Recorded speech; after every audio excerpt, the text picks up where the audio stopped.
Bom dia, pessoal, tudo bem? Hoje nós vamos iniciar um novo conteúdo de gramática, que é o conteúdo de concordância verbal, com quem o verbo concorda dentro de uma oração.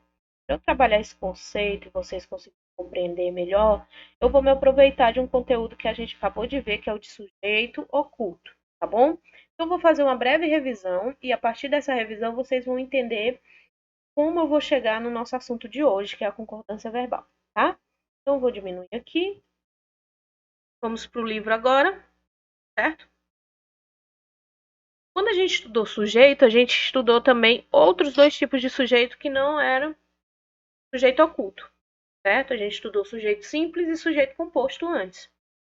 E aí, relembrando, sujeito simples é aquele que tem um núcleo só dentro do sujeito, e o sujeito composto é aquele que tem dois ou mais elementos dentro do sujeito que vão estabelecer lá a concordância com o verbo, vão praticar ou receber uma ação determinada pelo verbo, expressa pelo verbo, tá? Partindo desse conceito, já que a gente classificou que o sujeito ele sempre vai concordar com o verbo, a gente precisa também estudar a concordância verbal dentro de cada um desses tipos. Então, para sujeito simples, a gente vai estudar duas formas de concordância, tá? Então, a primeira regra é: quando o sujeito é representado por um substantivo coletivo, o verbo fica no singular, tá? Então, a criançada precisava de aumento na mesada. Por mais que a criançada me dê uma ideia de muitas crianças, a palavra aqui ela está escrita no singular. Ela está no singular. Se ela está escrita no singular, ela representa, mesmo ela representando um coletivo, o verbo precisa concordar com o sujeito, ficando também no singular, certo? Tudo bem? Isso aqui, tá? Segunda regra: quando o sujeito é representado por nomes próprios ou títulos de obras precedidos de artigo no plural, o verbo deve ficar no plural. Vamos com calma, tá? Artigo no plural, verbo no plural, tá? Os Estados Unidos elegeram seu novo presidente. A frase está atual, tá? Por que o verbo está no plural? E ele é um único país, é um país só. Certo? Por mais que ele seja um país só, a maneira como se escreve, tá? Exige um artigo no plural dentro desse contexto, e aí o sujeito ele passa a estar no plural automaticamente, mesmo sendo um país só. Então, se o sujeito está no plural, o verbo tem que ir para o plural, mesmo que fique estranho para vocês, tá? Estados Unidos elegeram, mais que fique estranho, porque para a gente é o Brasil elegeu, né? Mas por que o Brasil elegeu? Por que é elegeu? Porque o Brasil, o nome do país, está no singular, certo? Então o verbo vai para o singular. Como os Estados Unidos está no plural e está com esse artigo aqui, gente, nosso primeiro conteúdo que a gente viu, artigo, acompanha substantivos, lembram? Como esse artigo está no plural, o verbo precisa ir para o plural também. A mesma coisa acontece com esse livro aqui, ó. Sertões é um livro. Você pode pensar, se é um livro, os Sertões conta a história. Errado. Por quê? Porque a palavra livro não está escrita na frase, certo? O que é que está escrito? Título.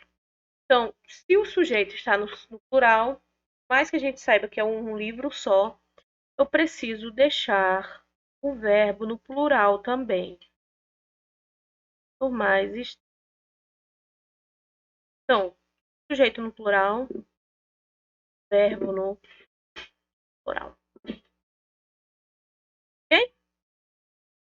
Essas são as duas regras dos sujeitos simples. Vamos para o sujeito composto, certo? Sujeito composto. Primeira regra: quando o sujeito composto vem antes do verbo, este no plural. Então, eu tenho aqui Juninho e sua mãe. Vamos relembrar por que é sujeito composto. Conversaram sobre a nota pesada, tá? Quem conversaram? Junim e sua mãe. Porém, dentro desse sujeito, existem núcleos. O que são os núcleos?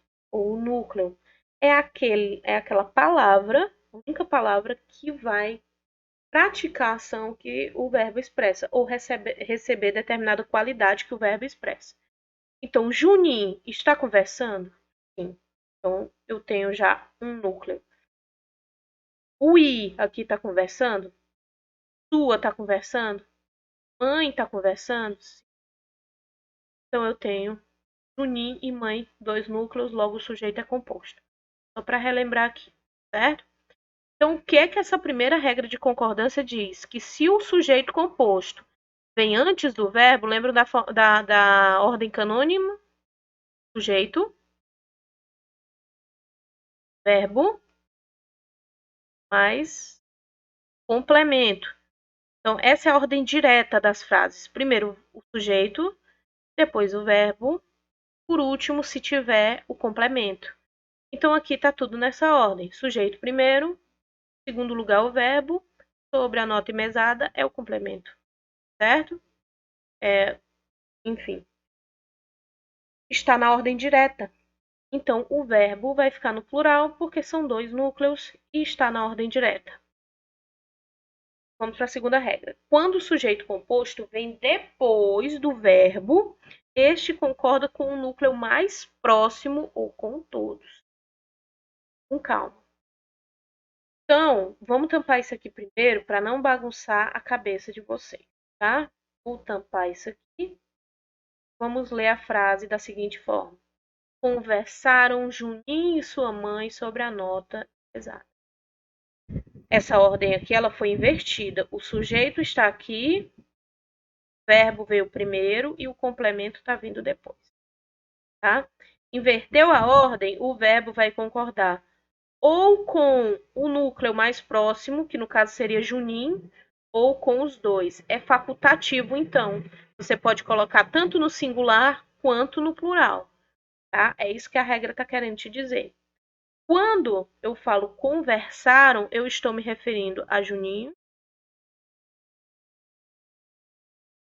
e a mãe, os dois ao mesmo tempo. Quando eu digo conversou, vou até botar de outra cor, tá? Está correto também. Só que quando eu coloco conversou Juninho e sua mãe sobre a nota, eu estou fazendo a concordância do verbo com o núcleo mais próximo dele, que seria Juninho. Tá? É como também, se dessa forma, conversou Juninho sobre a nota da mesada, é como se eu quisesse dar um destaque maior a Juninho. Né? Como se ele tivesse falado mais ou tivesse dominado a conversa, de certa forma. Então, pessoal, se tiver tudo na ordem direta, sujeito primeiro, depois o verbo, depois complemento, óbvio, se o sujeito é composto, tem dois núcleos, o verbo também vai ficar no plural, conversando eles, né? Porém, se a ordem estiver invertida, posso colocar tanto no singular como no plural, tá bom? Ok? É estranho, mas é a regra, tá bom? E aí, agora eu vou dar um tempo para que vocês resolvam essas páginas aqui, que é a 118 até a 119, na verdade, 118, 119, até a questão 4, tá bom? Porque logo após a gente já vai começar outro conteúdo. Então, nossa aula foi tranquila, né? Apesar das regras serem bem distantes da nossa realidade, né? Nosso conhecimento, aliás. Foram 4 regrinhas bem tranquilas que, por meio de exercícios, vocês vão conseguir lembrar dessas regras com muita facilidade, ok? Então, tarefa de agora é gramática reflexiva. Gramática não é o português e linguagens, é a gramática reflexiva Olhem na capa. Páginas 118 e 119. Ok? Daqui a pouco eu volto, ou em outro dia eu volto com a correção dessa atividade. Certo? Um abraço e até a próxima.